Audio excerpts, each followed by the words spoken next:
tema que vamos a desarrollar se titula, para que lo apunten los que están aquí presentes, el falso pacto del anticristo. El falso pacto del anticristo. Para todos ustedes, esta es la segunda parte de la conferencia anterior.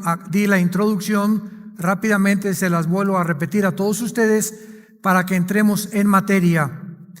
Hace una semana todos nosotros en el mundo fuimos testigos de un pacto que hizo los Emiratos Árabes con la nación de Israel.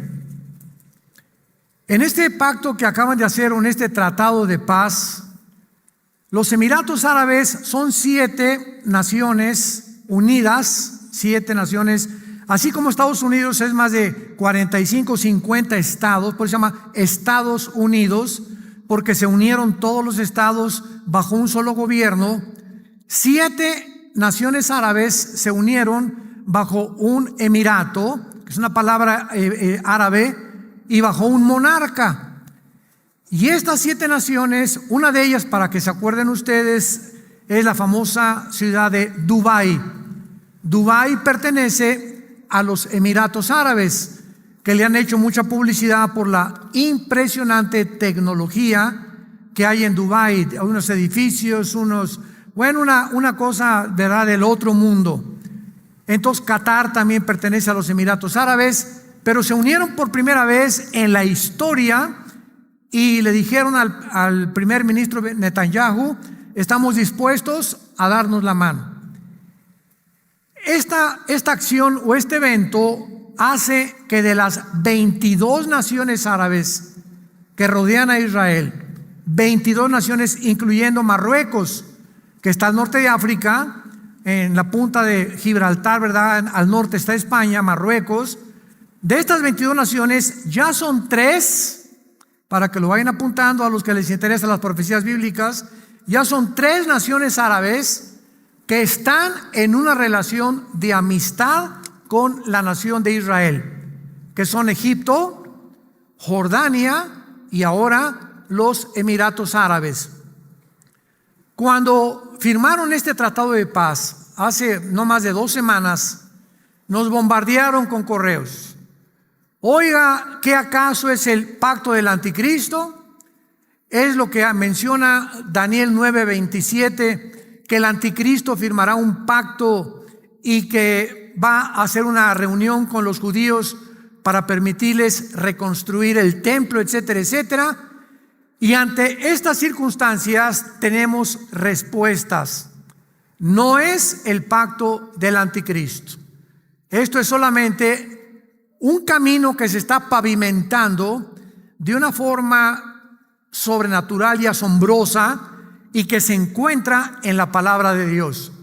Ahora bien, no todos los eventos que suceden en el mundo los tenemos que relacionar con la Biblia, porque hay muchas cosas que se llama el amarillismo bíblico, que todo lo que pasa, por ejemplo, las Torres Gemelas, cuando en el 2001 fueron derribadas por los 2 aviones con los 19 terroristas árabes radicales musulmanes, pues no está en la Biblia que iba a suceder eso, pero sí está en la Biblia que Estados Unidos iba a ser debilitado poco a poco para que cuando el anticristo surja con las 10 naciones que va a gobernar, 5 de Europa y 5 del Medio Oriente, podamos darnos cuenta en qué forma el mundo está avanzando de acuerdo a lo que se profetizó hace más de 2600 años por los profetas hebreos.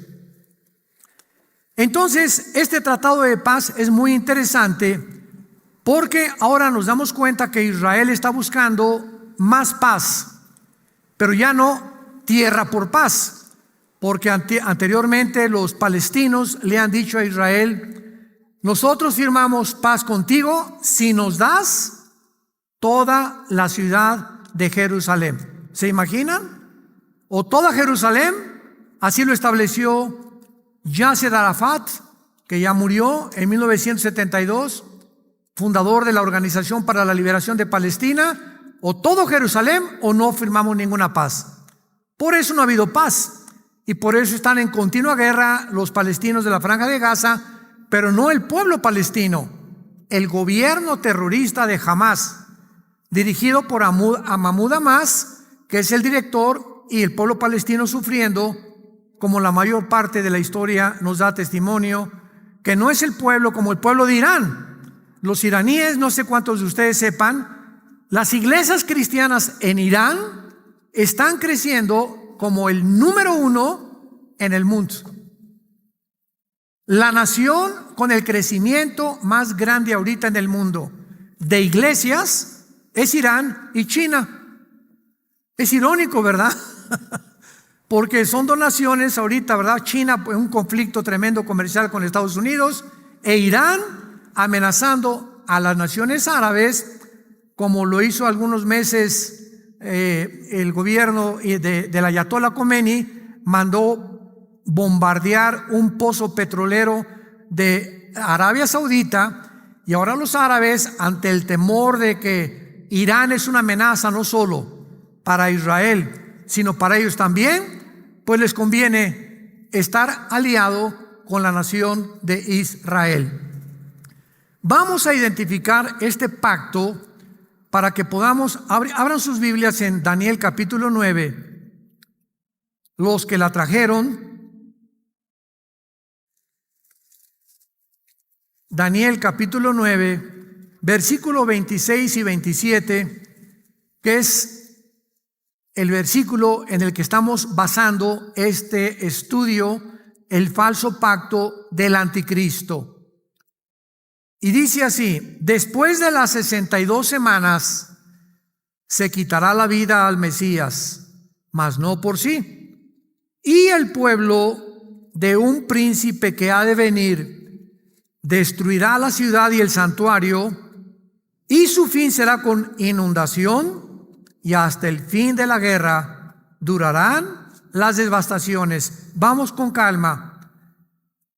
¿De qué está hablando el ángel a Daniel? Porque es el ángel el que le está dando esta revelación a Daniel hace 2600 años.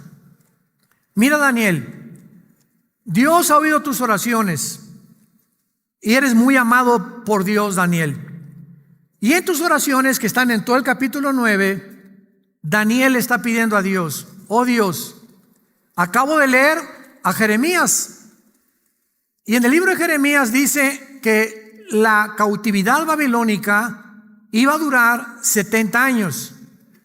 Y Daniel, dándose cuenta que los 70 años estaban por cumplirse ya, Daniel comenzó a orar a Dios y pedirle que le revelara cuál era su propósito, porque todos los judíos esperaban el reino mesiánico, el reino prometido al rey David, a Abraham, a Isaac y a Jacob. Entonces el ángel se le aparece a Daniel y le dice: Daniel, el reino mesiánico le falta todavía algunos años para que baje el Mesías y establezca su reino de paz prometido a los patriarcas, al rey David, etcétera, etcétera, porque antes de que el Mesías venga, se tienen que cumplir 490 años. ¿Qué es lo que significa en el versículo 24 del capítulo 9? 70 semanas están determinadas sobre tu pueblo, o sea, los judíos exclusivamente, y sobre tu santa ciudad, Jerusalén. Los judíos ya vimos que tenían semanas de días y de años. ¿Cuánto sería 70 semanas en años? 490 años. 7 por 7, 49. Daniel, 490 años faltan para que esto se cumpla, para que Jesucristo venga a establecer su reino. Muy bien. Y el ángel le dice a Daniel: desde que comience a reconstruirse Jerusalén Acordémonos que cuando Daniel escribió esto, los judíos estaban en Babilonia y 100 años antes los asirios se habían llevado cautivos también a las 10 tribus de Israel. Entonces, Daniel, faltan 490 años, pero escúchame muy bien. Les estoy parafraseando del versículo 24 al versículo 25. Cuando comience Israel a ser reconstruida y levantar sus muros otra vez, hasta el Mesías habrá 483 años, o sea, 69 semanas.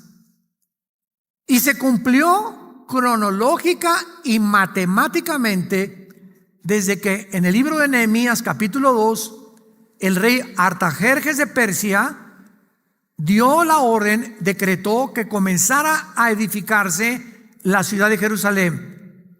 Y cuando Cristo entra a Jerusalén montado en un burrito, el famoso Domingo de Ramos, ahí se cumplieron 483 años. ¿Cuánto falta para que Dios acabe con Israel? Falta una semana, ¿ok? O sea, 7 años. Y son los 7 años de la tribulación que se viene sobre el mundo.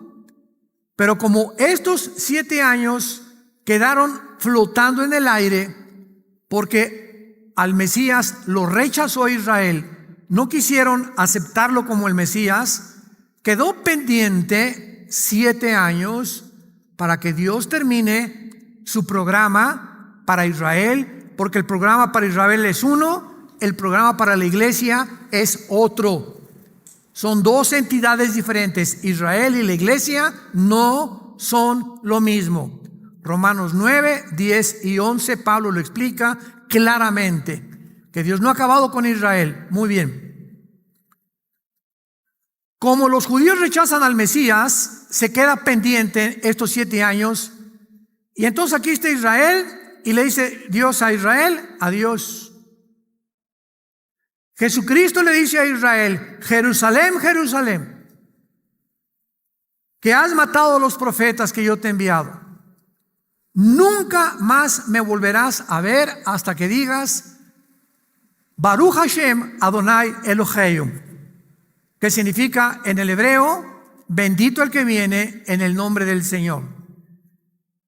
Y como Israel rechazó a Cristo, vino la destrucción de Israel en el año 70 después de Cristo. En el año 130 vino en Bar Kokhba ya la final destrucción por los romanos.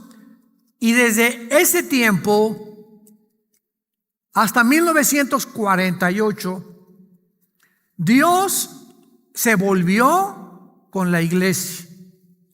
La iglesia surge en un estado de paréntesis, en un estado intermedio que va a durar solamente 2000 años. Por eso no sabemos ahorita si viene Cristo mañana, la semana que entra, el año que entra, ¿verdad? Se perdieron muchos años cuando el Papa Gregorio cambió el calendario del lunar al solar. Los judíos perdieron cantidad de documentos en la invasión que tuvieron por los romanos. Después sacaron el Mishnah y el Talmud para tratar de reinterpretar el Antiguo Testamento, etcétera, etcétera. Entonces, realmente no sabemos en qué año nos encontramos para que podamos decir, ya se cumplieron los 2000 años. Pero Dios va a terminar con la iglesia cuando venga el rapto de nosotros. Cuando millones de cristianos desaparezcamos del planeta Tierra. Y cuando van a decir, se los llevaron los extraterrestres. Se los llevaron los ovnis. Los que construyeron las pirámides de Egipto, las de Stonehenge en Inglaterra, las ruinas arqueológicas de Yucatán, las de Machu Picchu en el Perú. Esos extraterrestres vinieron por los seres humanos y se los llevaron. Por eso se ha estado preparando la historia para creer en los extraterrestres, para que cuando desaparezcamos, pues tengan que tener alguna respuesta al mundo de por qué de repente a la 8 de la mañana aviones chocaron porque el piloto desapareció, las carreteras se congestionaron porque los choferes de cientos de camiones desaparecieron, todos los niños en todas las guarderías y en todos los hospitales van a desaparecer, menores de edad, etcétera, etcétera, etcétera. Muy bien. Entonces, Dios le dice en el versículo 27, que es el tema que vamos a desarrollar, que en esta semana, en estos 7 años de tribulación, notaron el versículo 26, un príncipe que ha de venir. Está hablando de un líder que va a celebrar un pacto, a confirmar más bien, un pacto con los judíos que va a durar 7 años. Y estos 7 años se mencionan en el Antiguo y en el Nuevo Testamento, como lo vamos a ver. Un príncipe que ha de venir, versículo 26, de un pueblo destruirá la ciudad del santuario. ¿Qué pueblo destruyó Jerusalén? ¿Qué pueblo destruyó Jerusalén en el año 70 y en el año 130? El Imperio Romano. Entonces, la Biblia es clara. El anticristo va a surgir no de Toluca, ni de Lerma, ni de Atlacomulco, ni del DF, ni de Estados Unidos, ni de Honduras, ni de Guatemala, ni de Brasil, de ninguna nación más que de las que pertenecieron al Imperio Romano. Ahora, muy bien, ¿cuál fue el territorio que los romanos controlaron durante casi 350, casi 500 años? Fue Europa, el norte de África y algunas naciones del Medio Oriente.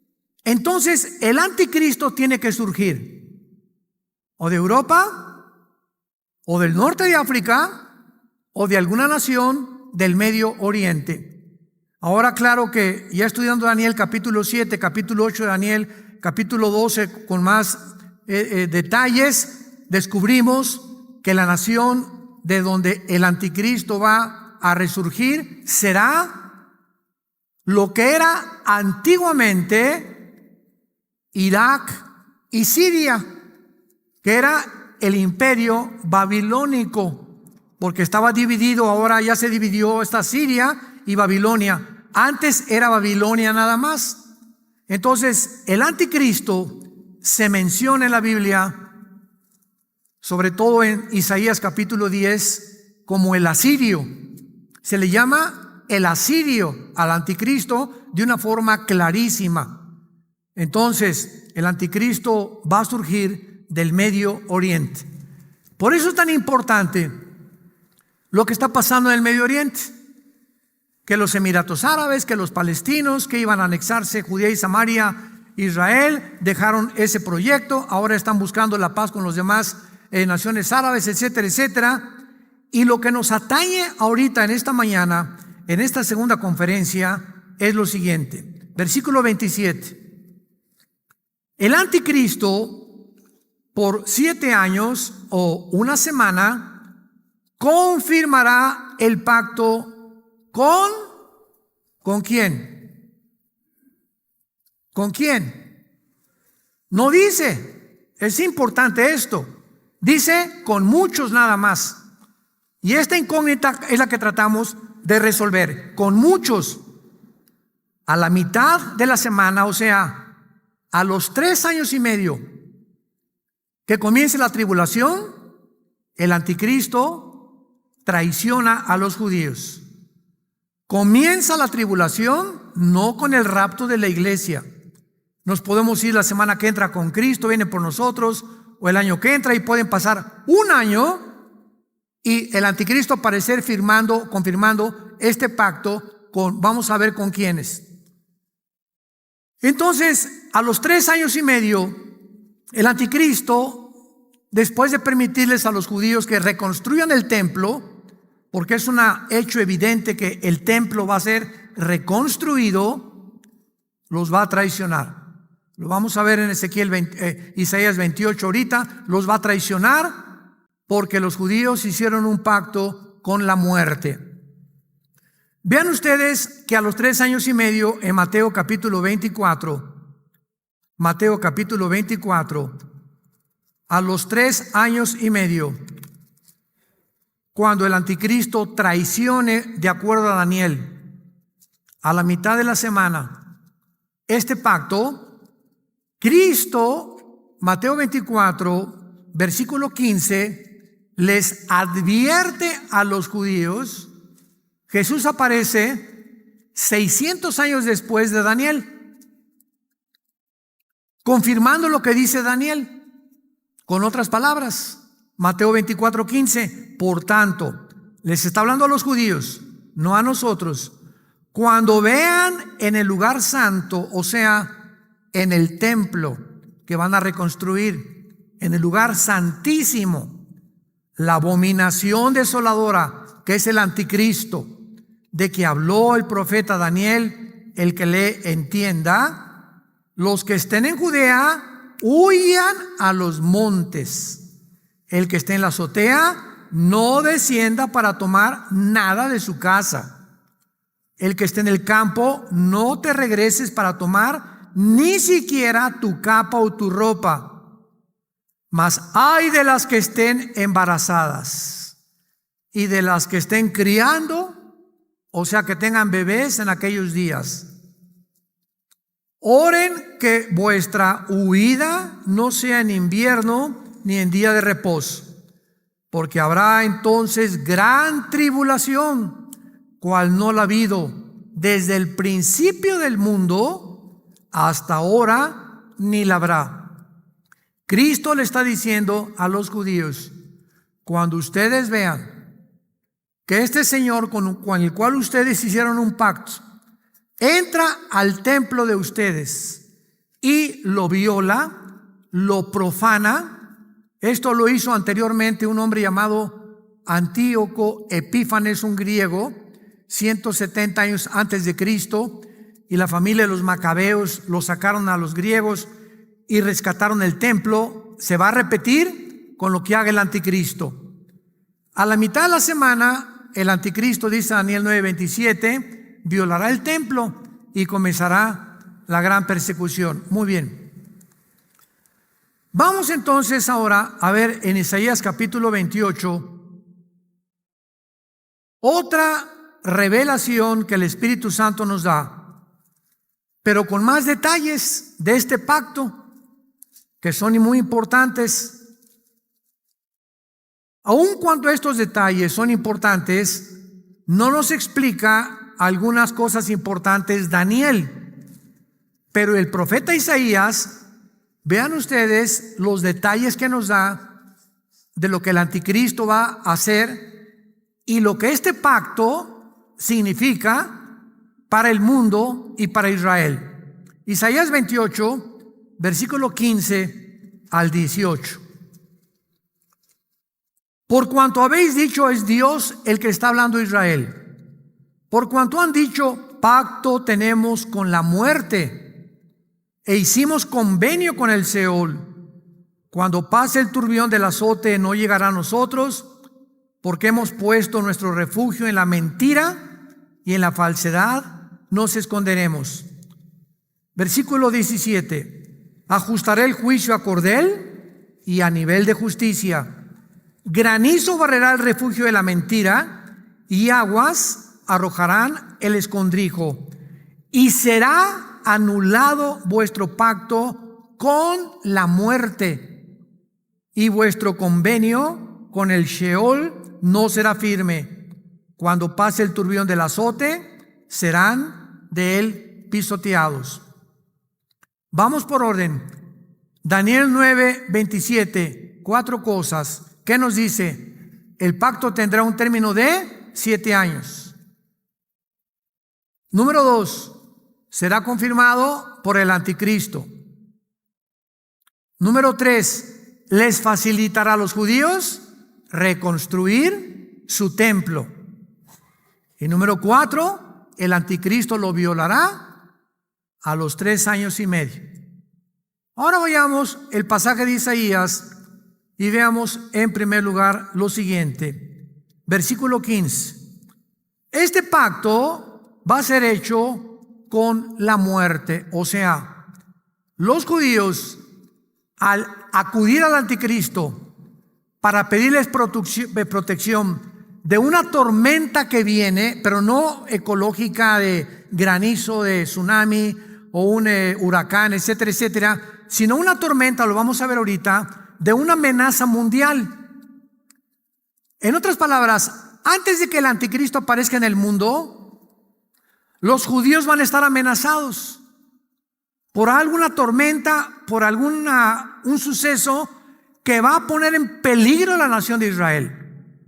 Por lo cual, ante esta amenaza, van a acudir al anticristo y le van a decir: ayúdanos. Y entonces ahí va el anticristo a confirmar esto, para que esta tormenta, que se le llama el turbión en el versículo 15 de Isaías, cuando pase el turbión del azote, no llegará a nosotros, o sea, los judíos. Al firmar el pacto con el anticristo, van a decir: esta tormenta, esta amenaza, ya nos sentimos descansados. Ya no tenemos que preocuparnos, porque el anticristo nos va a proteger.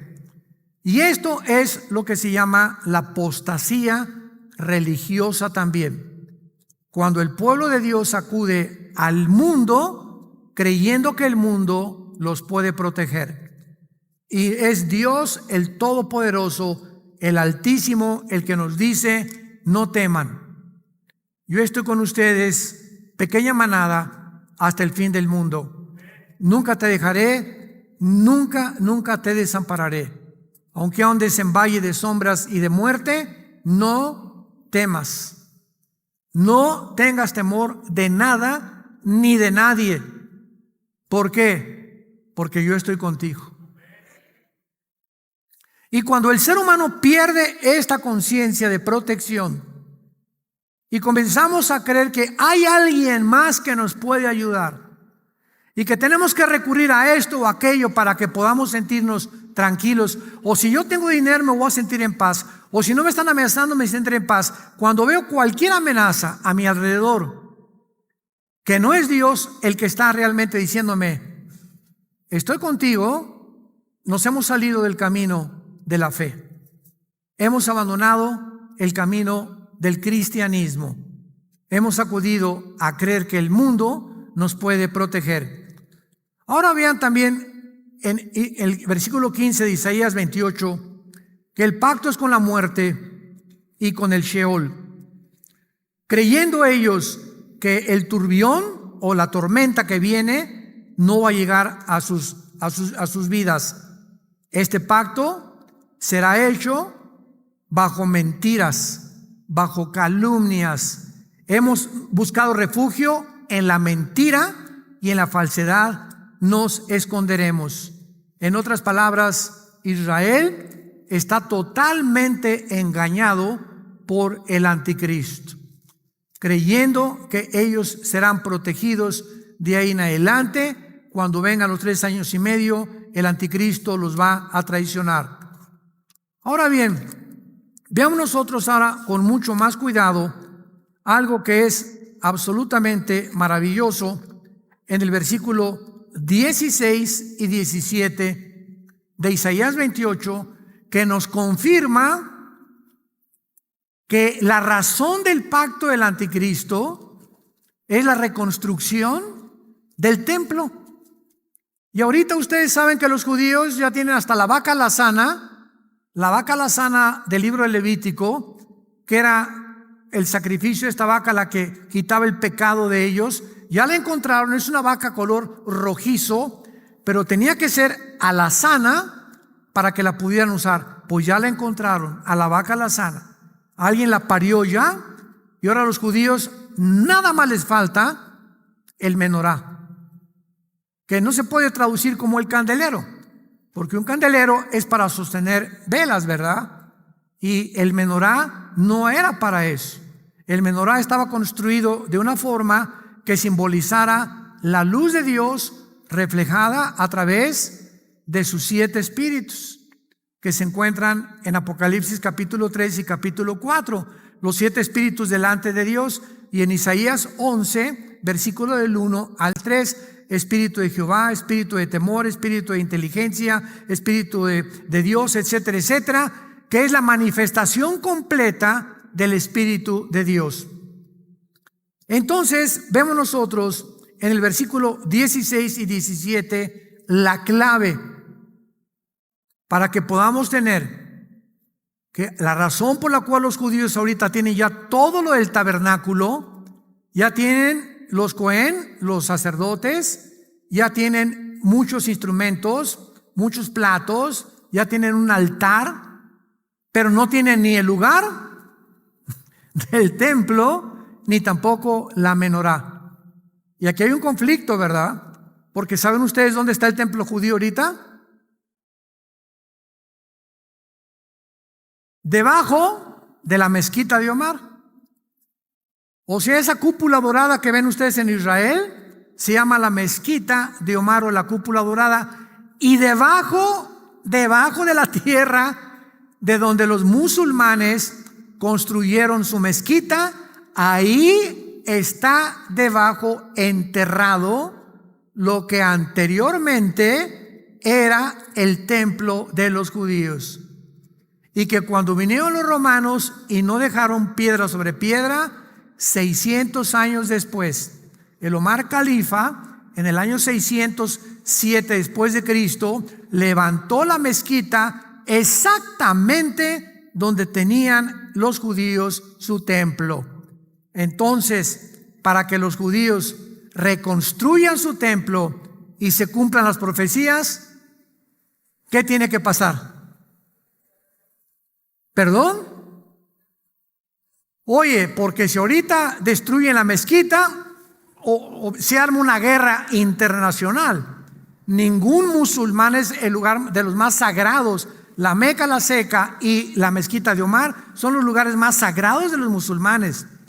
Y si alguien atenta, es más, ahorita el muro de los lamentos es lo que hace la separación entre el lado de los musulmanes y el lado de los judíos en Jerusalén.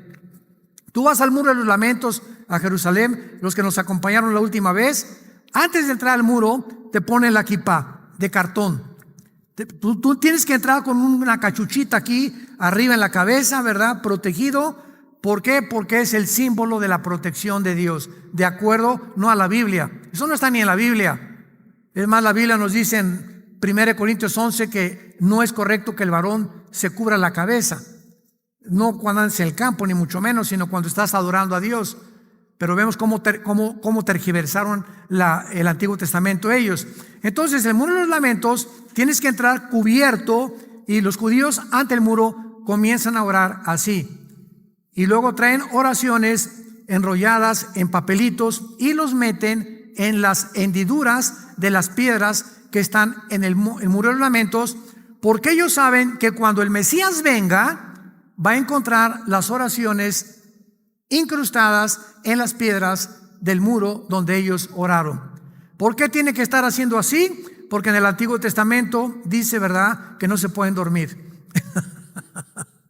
O sea, es una manera en la que ellos mantienen que están activos, ¿verdad? Y que no se van a cabecear ni mucho menos. Entonces se mantienen de esta manera orando. Pero bueno, cada quien lo hará como quiere, ¿verdad? Pero estoy hablando por qué lo hacen de esa manera ellos. Muy bien. En Isaías 28:17 está la clave.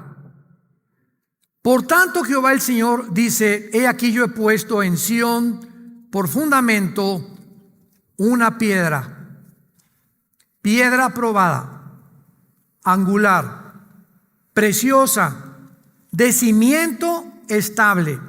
El que creyere, no se apresure. Ajustaré el juicio a cordel y a nivel la justicia. Granizo barrerá el refugio de la mentira y aguas arrojarán el escondrijo. Aquí tenemos versículos que identifican la razón por la cual es llamado un falso pacto, que no va a traer una paz genuina y una paz falsa, y esto porque va a ser hecho bajo la mentira, bajo la falsedad. Y la primera clave que la encontramos en estos versículos. Subrayen, los que se acordaron de traer la Biblia, en el versículo 16 y 17 estas palabras: piedra probada, piedra preciosa, cimiento estable, cordel y nivel de justicia. Estos son términos que definen o que se asocian con la construcción. ¿Y de qué está hablando aquí? De la construcción del templo judío. Para construir un templo, primero, o un edificio, se necesita una piedra probada. La piedra del ángulo se llama, ¿verdad? Cualquier arquitecto que nos visita sabe que hay una piedra que se llama la piedra angular, donde los cimientos de una construcción se ponen. Y esa piedra se convierte en piedra preciosa. Esta piedra tiene que tener un cimiento estable. Ya subrayaron ustedes estas palabras a su alrededor. La largura y la anchura de una construcción se necesita un cordel, también lo subrayaron, ¿verdad? Y la exactitud vertical de una estructura está determinada por una plomada para regular los niveles de las construcciones. Y este mismo contexto es como una advertencia a los burlones judíos, porque iban a ser arrastrados ante un pacto completamente equivocado. Y vamos a terminar en Apocalipsis capítulo 11, donde ya se nos confirma que el anticristo permite la construcción del templo para que puedan firmar entonces este tratado de defensa que nadie va a volver a quitarles cuando él mismo lo traicione a los 3 años y medio. Y para terminar con la frase anterior, ¿qué tiene que pasar para que reconstruyan el templo los judíos? Lógico, tiene que pasar una guerra que tal vez nosotros la vamos a ver. Va a haber una guerra en el Medio Oriente. Ahorita Irán y Turquía están furiosos con el pacto que hicieron con los Emiratos Árabes, pero furiosos. El presidente Erdogan dice que él es el líder del nuevo imperio otomano musulmán turco y que lo que hicieron los árabes es una traición al mundo musulmán. Los iraníes están furiosos también porque ya tienen un aliado más en el Medio Oriente, los judíos, y esto va a provocar tal vez la guerra que se describe en el Salmo 83, que no nos da tiempo de verla.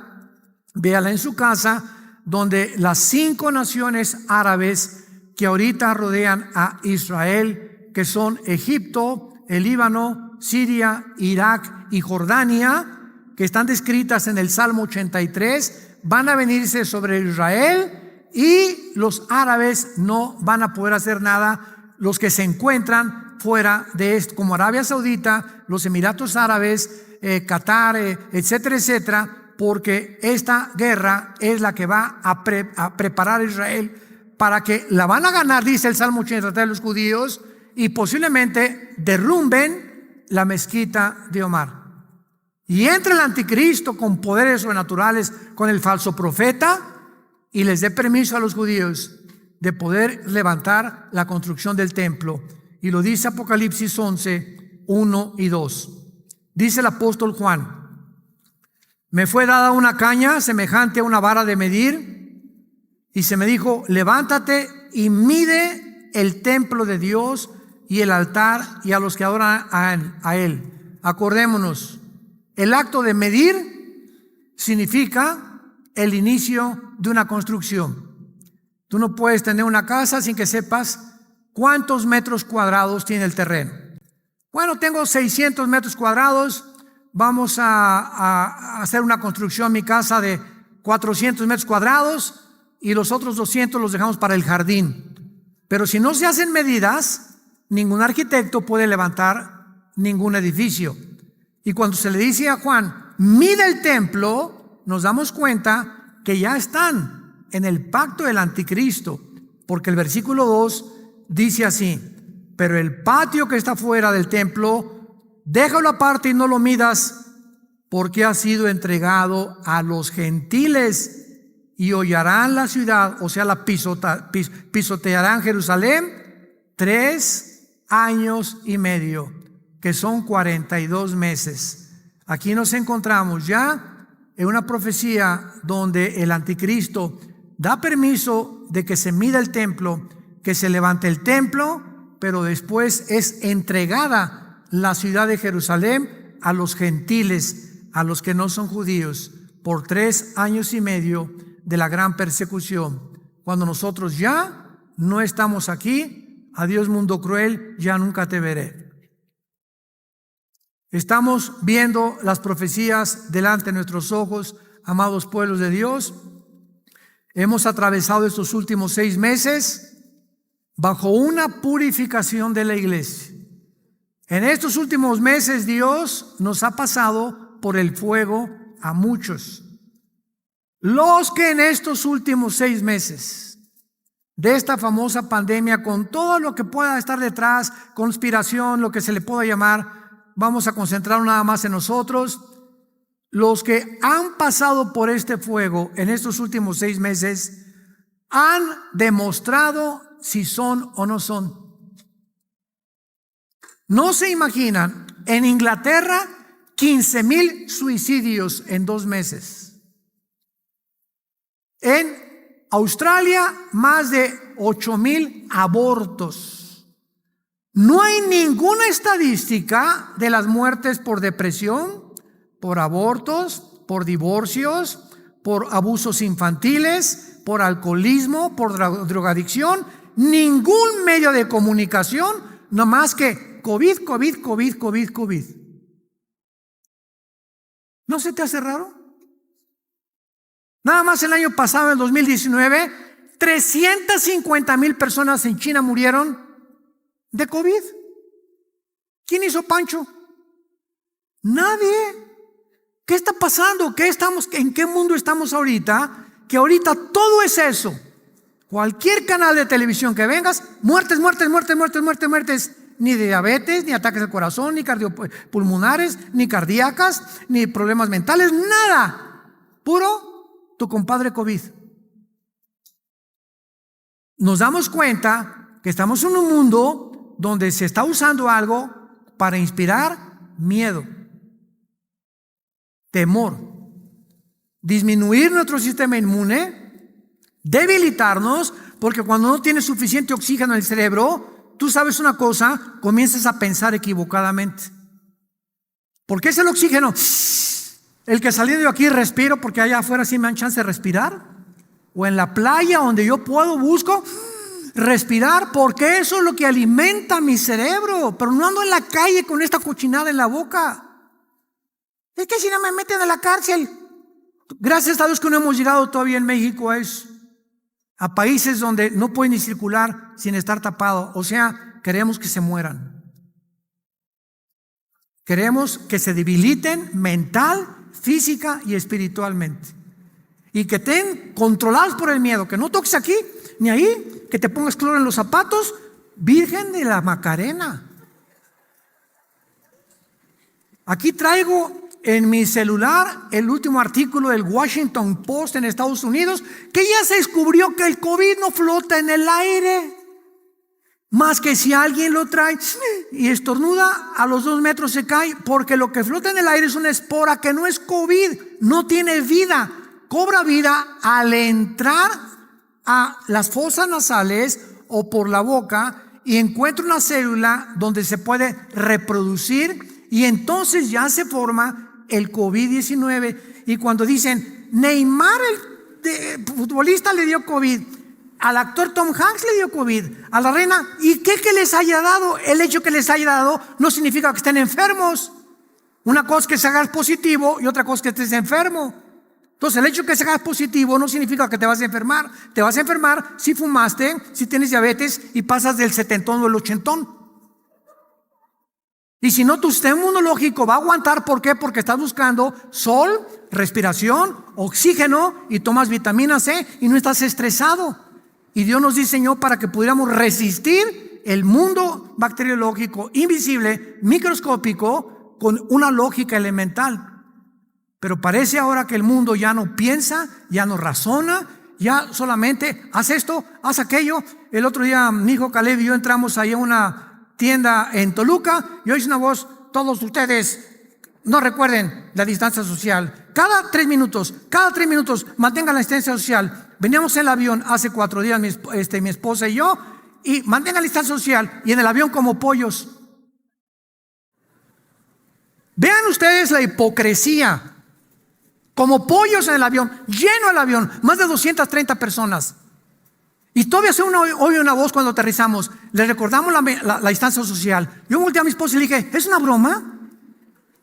Dentro del avión, la distancia social, venimos como pollos. Yo traía 4 personas roncando junto a mí, a 50 centímetros, y nos levantamos. ¿Cuál distancia social? No, pero al llegar al aeropuerto, distánciense. Pero en el avión no les pasa nada. Y aquí ahorita nosotros, aquí no hay virus. Pero usted, si usted está pensando, yo no me tapo, porque aquí no hay virus. Entras a un restaurante, por favor, póngase la cosa es así, y en la mesa se lo quita. ¿En la mesa no hay virus? O sea, de aquí a la mesa hay virus, y en la mesa ya no hay virus. Digo, ¿no es una estupidez esto? ¿No es un mundo irracional que estamos viviendo? Y nos la creemos. Nos la creemos. Al baño póngase, tápese la boca, póngase el bozal. Entonces de aquí al baño sí hay, en la mesa no hay. En el avión dentro no hay, al bajar el avión sí hay. Digo, por el amor, ni Chispirito lo podía creer.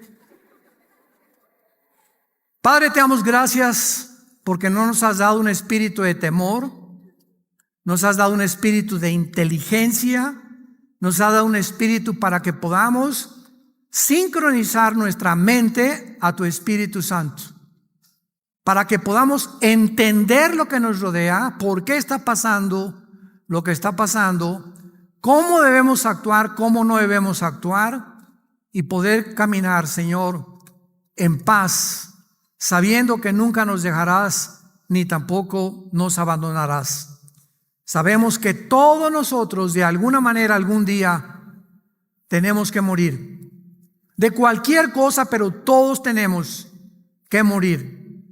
Y la muerte fue vencida en la cruz de Cristo, para que los que vivían bajo el temor de la muerte fueran librados de ser esclavos, porque el mundo y el espíritu que está detrás del mundo, Satanás y su cohorte de príncipes demoníacos, satánicos, quieren atormentarnos, encerrarnos, volvernos esclavos, Padre, de la ignorancia y del temor. Te damos gracias porque somos libres en Cristo, y porque tú nos guardas, y porque como la gallina bajo sus alas guarda sus pollitos, bajo tus plumas estaremos seguros. Seremos libres de la peste destructora, del temor nocturno. Caerán 1000 a nuestra izquierda y 10,000 a la derecha, pero a nosotros no nos llegará. ¿Por qué? Porque en ti hemos puesto nuestra confianza. Tú nos levantarás, pondrás nuestros pies sobre la piedra y podremos cantar: aleluya, gloria al Señor, que pasando por el agua no nos hemos ahogado, ni por el fuego nos hemos quemado, porque nuestra confianza ha sido en ti, Señor. Gracias, guárdanos, Padre, de todo virus, de toda plaga, de toda peste, Señor. Ampáranos bajo tus alas, manténnos con salud, Señor.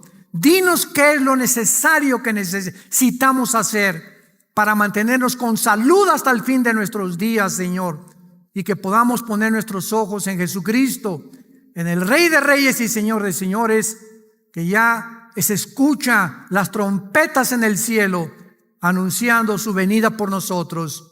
Y el pueblo de Dios dice: ven, Espíritu, ven. La iglesia dice: ven. Y el que tenga hambre, que venga y que beba del agua de la vida gratuitamente, en el nombre de Jesús. Amén. Gloria a Dios.